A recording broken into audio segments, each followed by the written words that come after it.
तो hello guys, welcome to my channel. आज मैं आपको द कंज्यूरिंग लास्ट राइड की एक्सप्लेनेशन देने वाली हूँ। तो बिना देरी किए हम बढ़ते हैं स्टोरी की तरफ।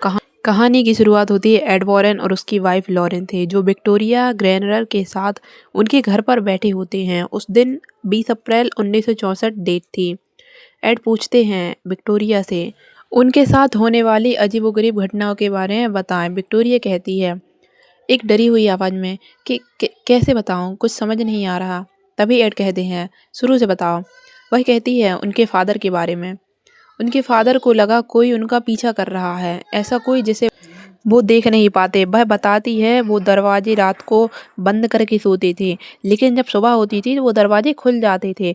फिर उन्होंने बताया उन्हें कुछ आवाज़ें भी सुनाई देने लगी। मुझे लगा उनका वहम है, बुढ़ापे के साथ उन्हें ऐसा लगने लगा होगा।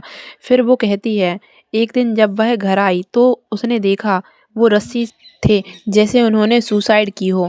उनके जाने के बाद सन्नाटा छा गया। फिर जो उनके साथ हो रहा था वो मेरे साथ भी होने लगा। मुझे फील होता था जैसे मुझे कोई देख रहा हो। विक्टोरिया कहती है स्टोर रूम में कुछ तो है। वह कहती है जब मैं यहाँ अकेली होती हूँ तब मुझे आवाज़ें सुनाई देती हैं, कोई मुझे पुकारता है। एड और लॉरेन स्टोर रूम की तरफ बढ़ते हैं। एड कहते हैं नहीं, मुझे ये जगह बिल्कुल ठीक नहीं लग रही। लॉरेन कहती है सब कुछ अच्छा होगा। वे आगे बढ़ते हैं। वे देखते हैं स्टोर रूम के सभी चीज़ें श्रापित हैं, डरावनी है। जैसे वे आगे बढ़ते हैं, वे देखते हैं कुछ आवाज़ें आ रही हैं, जैसे उसे कोई बुला रहा हो, लॉरेन लॉरेन। फिर वे आगे बढ़ते हैं। वह एक पुरानी चीज़ देखती है जो एक बड़े कपड़े से ढकी रहती है।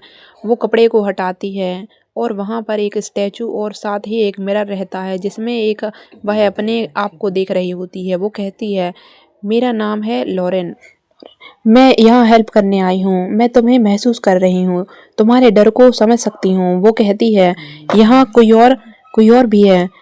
वह मिरर को टच करती है और वह टूट जाता है और उसमें वह देखती है किसी और को, भयानक, जैसे वह भयानक आत्मा हो जो उसके शरीर में हो। और उसे कुछ फ्लैशबैक दिखने लगते हैं जिसमें वह अपने बच्चे को देखती है।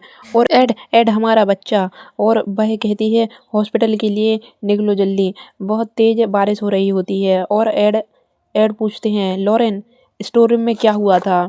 वह कहती है मुझे नहीं पता। लॉरेन कहती है कुछ तो था वहाँ, उस घर में उस आईने में कुछ तो था। अब सीन शिफ्ट होता है। वे हॉस्पिटल पहुँचते हैं। डॉक्टर कहते हैं बच्चा बाहर नहीं आ रहा है। उसी टाइम लाइट चली जाती है। लॉरेन कहती है यहाँ कुछ कुछ तो है। उसे एक हाथ दिखाई देता है जो उसकी तरफ बढ़ रहा होता है। तब एड आते हैं रूम में। नर्स कहती है बीच बीच में मत आइए, आप बाहर जाएं। बच्चा बाहर आ जाता है पर वह बच्चा कोई एक्टिविटी नहीं कर रहा होता है।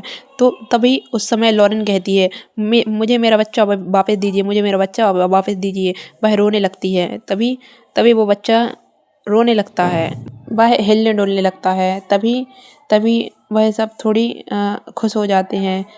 उसके बाद नर्स कहती है आप अपनी बच्ची का नाम क्या रखेंगी। लॉरेन कहती है इसका नाम होगा जूडी, इसका नाम मैं जूडी रखूँगी। उसके बाद सीन शिफ्ट होता है। लॉरेन अपने घर पर होती है और वह अपने बच्चे के साथ खेल रही होती है। कुछ साल बीत जाते हैं। अब जूडी बड़ी हो गई होती है और वह लोग उनके साथ घूम रहे होते हैं, खेल रहे होते हैं। और ये पार्ट यहीं पर एंड हो जाता है। नेक्स्ट पार्ट के लिए हमें सब्सक्राइब करें। Thanks for watching.